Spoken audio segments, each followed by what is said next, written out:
Selamat bertemu kembali dalam pembelajaran jarak jauh mata pelajaran Matematika SMP Negeri 4 Langkerembong. Senang sekali hari ini Ibu masih bisa bertemu dengan kalian dalam pelajaran matematika. Hari ini kita akan memulai pelajaran di semester kedua kita. Dan Ibu berharap kalian selalu semangat dalam mengikuti pelajaran walau secara online. Ingat, selalu jaga kesehatan dan patuhi 5M. Ya. Baik, siswa-siswiku sekalian. Pelajaran kita hari ini yang kita pelajari adalah kompetensi 37 dan 4.7. Nanti Ibu akan taruh di sini ya. Ya, untuk pelajaran hari ini, khusus pertemuan hari ini, kita akan belajar tentang tabung. Pernah mendengar tabung? Ya, betul. Waktu di sekolah dasar, kalian sudah pernah mempelajari tentang tabung. Jadi, pelajaran hari ini kita hanya mengulang dan menambah ilmu yang sudah kalian pelajari ketika di SD. Baik, tanpa berlama-lama, bisakah kamu menemukan benda-benda berbentuk tabung yang ada di sekitarmu? Ya, betul. Ada sangat banyak benda yang berbentuk tabung yang ada di sekitarmu. Seperti yang Ibu letakkan di meja ini, baru habis Natalan kan kemarin? Toples kue adalah salah satu contoh benda yang berbentuk tabung. Selain itu, kalian bisa temukan kaleng-kaleng makanan atau kaleng-kaleng minuman bersoda. Itu banyak yang bentuknya menyerupai tabung ya. Kemudian ini juga ada tempat tusuk gigi. Ini juga salah satu contoh benda yang berbentuk menyerupai tabung. Nah, dalam matematika, tabung sendiri bentuknya seperti ini. Tabung secara unsur-unsurnya dia memiliki 3 sisi. Baik, perhatikan, memiliki 3 sisi, yaitu sisi yang ada di alas, sisi yang tegak ini yang melengkung, dan sisi yang ada di atap. Unsur pada tabung: alas, selimut, dan atap. Sedangkan tabung memiliki 2 buah rusuk. Rusuk adalah pertemuan antara sisi. Jadi, ketika ada sisi yang bertemu, maka terbentuklah rusuk. Nah, seperti pada tabung, rusuknya itu bukan di kanan dan di kiri ya. Bukan, tidak ada rusuk di sini. Yang ada adalah rusuk yang ada di alas dan rusuk yang ada di atas. Kemudian, apakah tabung memiliki titik sudut? Seperti definisinya, titik sudut adalah tempat pertemuan dari 3 rusuk atau lebih. Nah, karena hanya ada 2 rusuk, jelas tidak akan terbentuk titik. Ya, betul. Tabung juga memiliki selimut tabung. Selimut tabung itu adalah daerah yang melengkung yang ada di bagian tegaknya tabung ya, daerah yang melengkung. Nah, karena ada daerah yang melengkung seperti ini, makanya tabung disebut sebagai bangun ruang sisi lengkung. Nah, apabila tabung ini kita buka tanpa putus, kita gunakan gunting.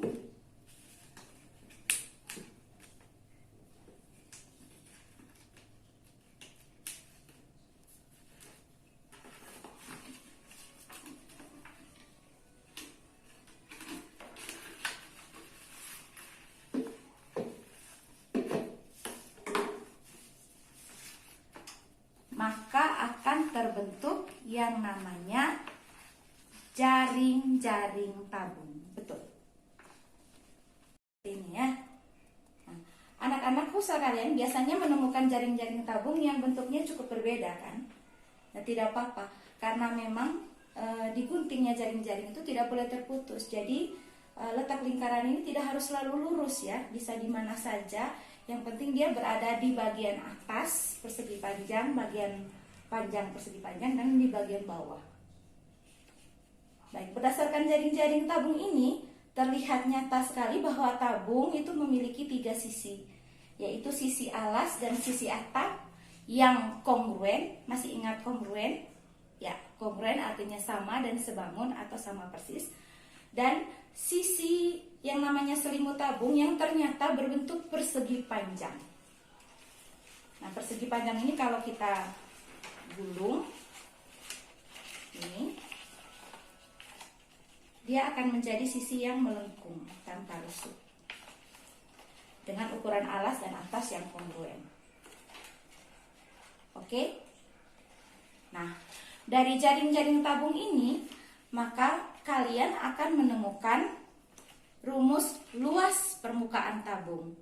Ya, luas permukaan tabung ternyata terdiri dari luas alas dan luas atap yang kongruen ditambah dengan luas selimut. Nah, terkait dengan alas dan atap pada tabung ini berbentuk lingkaran. Masihkah kalian ingat rumus luas lingkaran? Betul sekali, pi r kuadrat. Nah, sekarang coba kalian perhatikan terkait keliling dari tabung. Keliling dari tabung ini ternyata kalau dibuka kan persegi panjang. Berarti kalau kita cari rumus luas persegi panjang ini, kali lalu itu kan kita sudah belajar rumus luas persegi panjang adalah panjang dikali lebar. Tapi ternyata panjangnya ini merupakan kelilingnya lingkaran. Sehingga kita bisa sebut sebagai panjangnya menjadi keliling lingkaran dikali lebar. Masih ingat rumus keliling lingkaran? Ya, betul, 2πr. Sehingga kita mendapatkan rumus luas selimutnya adalah panjang dikali lebar atau keliling lingkaran dikali lebar atau 2πr dikali T.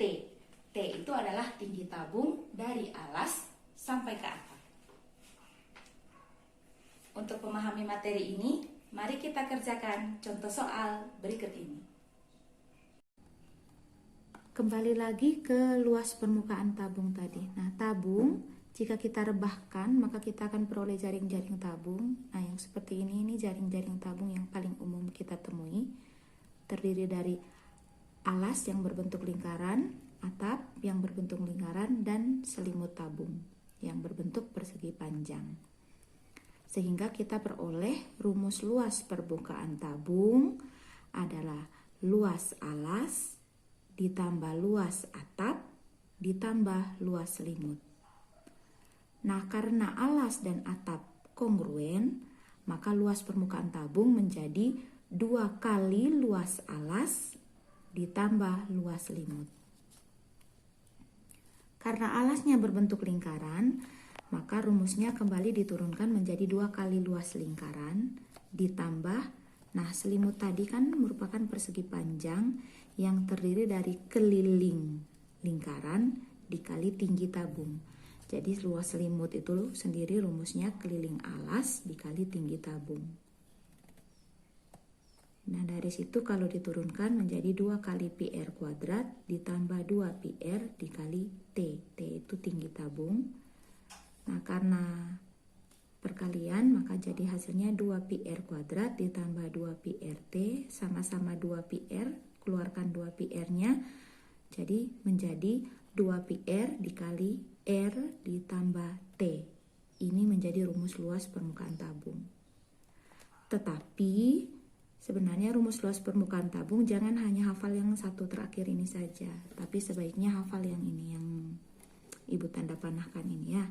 Rumus luas permukaan tabung yaitu 2 kali luas lingkaran ditambah keliling alas dikali tinggi.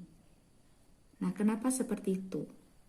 Karena tidak semua soal terkait tabung itu merupakan tabung yang utuh. Tabung yang utuh itu maksudnya tabung yang memiliki alas, memiliki atap, dan memiliki selimut. Tidak selalu. Misalnya ibu ambil contoh drum air tanpa tutup. Nah, kalau drum air tanpa tutup artinya tidak ada atap. Atapnya ini tidak ada. maka rumusnya nanti akan menjadi 1 kali luas lingkaran karena hanya luas lingkaran alas saja. Jadi luas lingkaran ditambah keliling alas dikali tinggi tabung. Luas lingkaran ditambah selimut saja. Atapnya tidak ada, ya. Atau misalnya contoh lain pipa paralon. Nah, pipa paralon itu kan tidak ada alas dan tidak ada atap, tidak ada tutup, hanya daerah melengkungnya saja atau yang disebut sebagai selimut tabung. Maka kalau soalnya tentang pipa paralon, kalau ditanya luas permukaannya, itu artinya kita hanya menghitung selimut tabung saja. Nah, selimut tabung itu rumusnya keliling alas dikali tinggi tabung. Perhatikan contoh soal berikut ini. Sebuah tabung memiliki jari-jari 10 cm dan tinggi 20 cm. Tentukan luas permukaan tabung. Baik, kalau kalian mendapatkan soal tanya tentang luas permukaan tabung, pertama-tama carilah dulu yang diketahui dari soal. Jadi untuk menyelesaikannya, cari dulu yang diketahui. Dari soal diketahui jari-jarinya 10 dan tingginya 20. Yang ditanya adalah luas permukaan tabung. Ketika menyelesaikan soal selalu perhatikan satuannya. Kalau ini cm, baru lanjut dikerjakan. Kalau satuan berbeda, samakan dulu. Sekarang kita lanjutkan. Seperti yang sudah diketahui tadi, luas permukaan tabung itu 2πr dikali R ditambah T. Nah, kita pilih rumus yang ini karena semua unsur sudah diketahui. Jadi jari-jarinya sudah ada, tingginya juga sudah ada, dan tabungnya itu tabung sempurna, ya, ada alas, ada atap. Sehingga kita tinggal kerja 2πr 2 kali 3,14. Nah, pi-nya itu 3,14 yang dipilih. Kenapa 3,14? Karena R-nya itu kelipatan 10. Dikali R dikali 10 dikali dalam kurung 10 ditambah 20. Jadi 2 kali 3,14 kali 10 dikali 30. Kalau dihitung dengan benar, nanti kamu akan mendapatkan 1884 cm persegi. Ini satuan luas, ya, pangkat 2.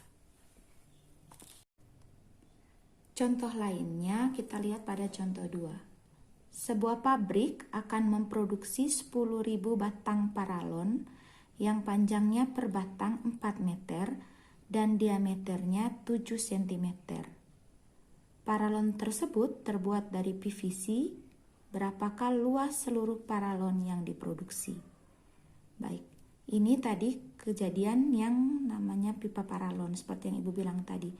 Kalau pipa paralon itu berarti dia tidak punya alas, tidak punya atap, bolong.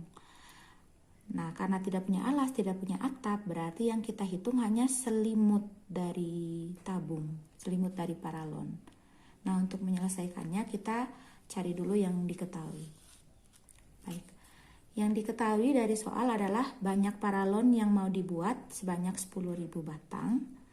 Kemudian panjang paralon itu sama juga dengan tinggi tabungnya. Tinggi tabungnya 4 meter. Kemudian diameter paralonnya itu 7 cm. Nah, ini kalian lihat.